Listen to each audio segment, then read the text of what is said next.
What's going on, everybody? Welcome to some behind the scenes here at Zephyr. So this is my little gaming pad down here. So I bought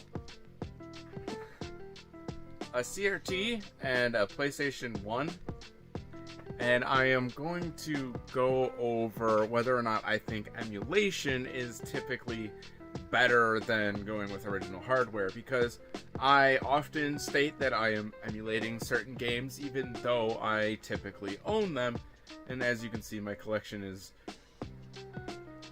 not terrible at all. Like, I still have this whole desk out here. There's still more stuff in storage. Heyo from the future. I also will not be covering FTP networks and hard driving consoles to go to the network in order to move ROMs onto hard drives for the consoles to load from. This tech has been around since I was modding my Dreamcast and doesn't really feel relevant. However, I should note many of my soft modded consoles and my Steam Deck have emulators. This is important for one reason: console users are emulating as well, and modded consoles are very common because many mods are very easy to implement for novices. The Mini. And I think it's a 7-inch CRT. And I was like, it doesn't really get more authentic than that, because a lot of my friends growing up, a lot of the people I knew, they had small TVs like this sitting on, say, their dresser in their bedroom, and that's how they experienced the PlayStation 1 and even into the early PS2s, until their parents were upgrading the living room TV, and then they would snag the living room TV and use it in their room. That was pretty common. Now, I was lucky enough, I actually had a pretty decent sized TV as a kid, and I did have a PS1. I also had a Dreamcast and a PS2. Those are not the original ones I owned, but I had those two. I did not have a GameCube at all until my adult life, unless you count the Wii, but that was always left in the living room, so I never really got a chance to use it. Look at this, it's beautiful outside. Look at this version. No, I don't really believe in the whole, if you want it on PS4, you buy it on PS4, and that means you can't download it on your PC. Like, Xbox seems to understand that, where if you buy something on your Xbox game account, Xbox gamer tag account, whatever, you can transfer it over to your Xbox One and you can play it on both consoles. Like, Microsoft really seems to be doing something good there. But with old content, like old games, my rule of thumb is still, if it's on this shelf or that shelf, which those are all, these all hold like 8 CDs each. Like, this is a ton of games right here that are just unorganized. And then all of these are still loose leaf games. I do, in fact, own a copy of Silent Hill for the PS1. Like, this is a legit copy. So yeah. Because I often state that if I'm going to produce content on a game, I have to purchase it in order to produce content on it. Which is why I had a near complete Resident Evil collection that I sold to Red. So when I emulate those games now, I don't really feel bad. I had purchased them multiple times at that point, but now I have a complete Resident Evil collection on Steam anyway, so it doesn't really matter. Same with Kingdom Hearts, like, everything's on digital now. So most of the games that I used to own and collect, just so I can pirate them and not worry about where I was playing them, I've sold because I've repurchased them digitally anyways. So that's the experiment. I hope you guys enjoy it, and I'll talk to you after the fact. So this is before, and now is after. Alright, so it's now like 5 hours after I made my first recording on my phone. I'm done. I beat Silent Hill. I just did an easy playthrough because I actually went in kind of nervous because I wasn't too certain about things like the frame rate. I was nervous about the audio, but the headphone jack was actually pretty good. I ended up using my HiFiMANs right out of the TV hole itself, and the audio was fine. It was unnerving. It was the same as when I emulated it. Honestly, the experience was pretty much the same. Since when I emulate I don't use save states anyways. I've never really been interested in the save state mechanic. I recognize saving systems as game mechanics, where some people think it's just like a ease of life. So when I play something like Silent Hill, that's something I think about, and using save states would absolutely ruin that experience, in my opinion. So gameplay wise, it was pretty much identical. The only differences is that it strained my eyes more. The darkness was a little bit more present, but these don't have anything to do with the PS1. Those preservations have to do with the CRT. So that argument doesn't really work here, because in terms of like just playing the game, like for instance, I just did a pacifist pretty much playthrough, as I typically do. I just ran through everything. I have a pretty good knowledge of how this game works and functions anyways. It did not matter where I was playing it. I noticed that a few things were different, but again, that was CRT versus my 144 Hz 1080p gaming monitor that's, meant to play video games. So playing it on the CRT, I got eye strain. I got pretty annoyed throughout it, honestly. I had to take 2 breaks because it felt slow. Like, loading screens were slow, pausing was slow, cutscene loading was slow. It wasn't a seamless experience where everything was just like loading off of an SSD, so it was just like bang, bang, bang, bang, bang, bang, bang, and we're done. So there was that, and you had the disc whir and things like that, and it added to the experience. Plus, I shut myself off from everything, but that's hard to use as an argument in pro hardware, because, like, okay, the disc whirring, but load it off of a hard drive next to you, like a portable hard drive, and you get the same thing. It wouldn't be identical, but same thing. And every time I heard it, I was like, oh god, because I knew it was just going to be another grueling load screen. And having it on hardware, once again, is a good thing. You should own the games that you wish to play, and putting those games in a collection is obviously good.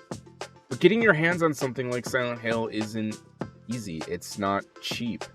There's not remakes of it. It's not readily available at Walmart. Like, this is a rare game. This wasn't a massive success when it came out. It got a cult following that popped off. And there are a lot of PlayStation games, and there are a lot of retro games that are being hoarded and being collected and put into museums and being thrown out all the time by people who just do not know. The amount of video games that were just thrown away at some point is staggering. I remember growing up, my own grandmother just threw away the N64, and I was like, why? Why would you do that? It was wild. It's wild to think about, because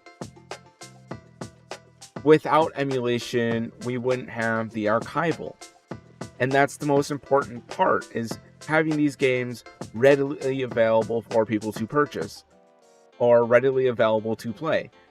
I have several people in my Discord who are way younger than me by like 12 years, and they're just experiencing these titles. They're experiencing Silent Hill, Resident Evil 4 on the PS2 through emulation. They're learning basic emulation so that they can experience these games in a way that's logical and not expensive. But if companies wanted these games to continue to turn over a profit, they should be doing the work to do that.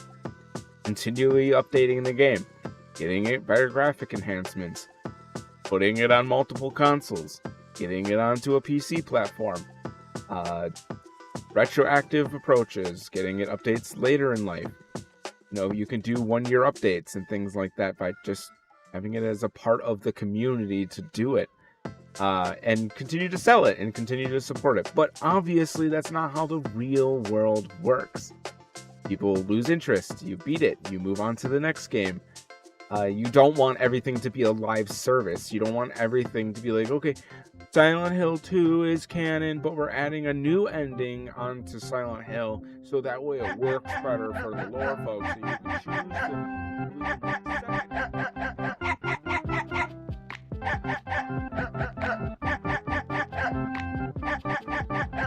the original ending, and you get into a whole bunch of wacky stuff with writing but that's how you hold on to a license. If you have Mickey Mouse, you continue to use Mickey Mouse. You don't want to lose that. It's fascinating. It's fascinating, the arguments people make. But to my knowledge, Silent Hill is like not profitable at all. It has changed hands so many times in businesses and allocations and whatever that I don't think it matters at all. Now, obviously, if we're talking about you using Yuzu and the game still being readily sold by companies, well, yeah, you should buy the readily available games. Square Enix has long supported old titles.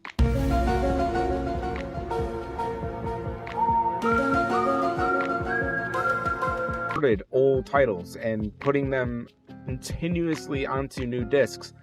Recently, you were able to buy pretty much brand new from Square Enix Final Fantasy VI. I actually have one. I have Final Fantasy VI. I purchased it from the Square Enix store. It's wrapped. It has the discs in it. They are silver bottom discs, which is really interesting. Instead of black ones, support things like retro platforms. But it's not a thing. And until we have like PCBs that can simulate every single chip on, say, an N64 board, and we can perfectly replicate it to where you can buy reproduction cartridges, stick them into a brand new N64 that's like an SoC on a board, which there are companies doing these things, of course. I don't have an interest in buying them. I can almost guarantee you that an SoC board N64 probably costs something like $80, $90, $120. Like they try to sell these things like they're modern consoles, at least in my experiences. So, okay, but at what point is you buying a Hyperkin to play your Sega games just emulation with a lot of extra steps to play the ROM package on a cartridge that you could have just exported and loaded in a software that is just on your home computer?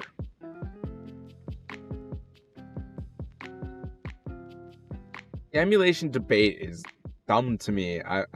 This experience was a massive waste of time.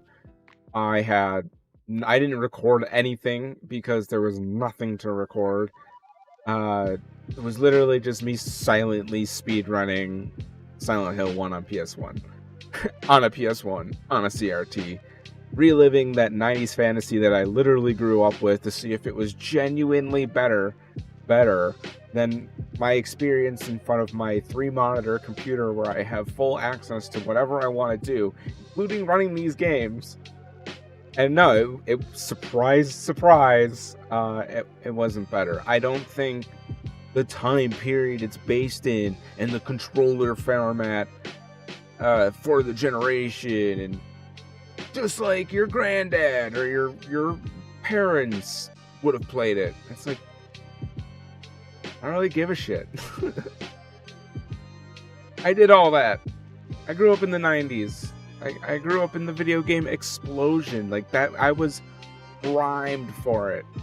Mind you, I didn't get really into gaming until later in life, but I was primed for it. Like my whole life primed me to be a gamer. Like I love video games, but like I don't want to take that experience away from anybody else. Like realistically, we have VR games to simulate the 90s experience, and they still don't do anything for me. There's nothing there because the game speaks for itself, and the game should speak for itself, and you shouldn't need all these knickknacks to try to generate or emulate certain experiences. And if you're gonna emulate an experience, why not just emulate the game? I don't know. The whole thing is dumb. I can't find any valid arguments. Yeah, I'm 100% pro emulation at the end of this. I'm happy I own a PS1. Okay, bye.